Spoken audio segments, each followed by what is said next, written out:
నమస్తే అండి. చెక్కలు ఎలా తయారు చేయాలో చూద్దామండి. చెక్కలు తయారు చేయడానికి నేను కేజీ వరిపిండి తీసుకున్నానండి. దానికి సరిపడా ఉప్పు, కారం, వాము వేసుకున్నానండి. 4-5 స్పూన్లు ఆయిల్ హీట్ చేశానండి పిండిలో వేసి కలపడానికి. ఆయిల్ బదులుగా నెయ్యి కానీ డాల్డా కానీ ఏదైనా వేసుకోవచ్చండి. నేనైతే ఆయిల్ వేసుకున్నాను. ఇలా ఆయిల్ వేసుకుని కలుపుకోవాలండి. తర్వాత పచ్చిశనగపప్పుని, పెసరపప్పుని 2 గంటల ముందే నానబెట్టుకోవాలండి. అలా నానబెట్టిన పప్పును కూడా ఈ పిండిలో వేసుకుని కలపాలండి. ఇలా కలుపుతున్నప్పుడు ఇలా పిటికెలతో ఇలా నొక్కితే ఉండలా అవ్వాలండి. అలా అయితే పిండి పర్ఫెక్ట్గా ఉన్నట్టండి. ఈ పిండిని కలుపుకోవడానికి వేడి నీళ్ళు రెడీ చేసుకోవాలండి.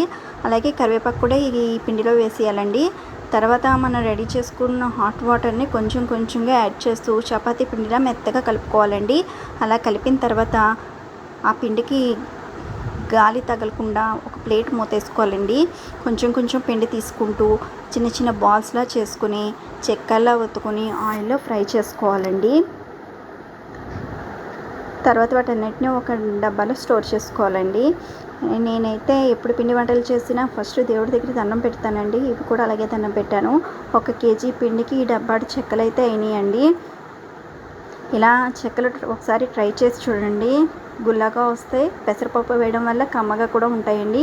కారం కూడా నేను తక్కువ వేసిన వలన కమ్మగా ఉంటాయండి. కారంగా కావాల్సిన వాళ్ళు పచ్చిమిర్చి పేస్ట్ అది వేసుకుంటే కొంచెం స్పైసీగా కూడా ఉంటాయండి.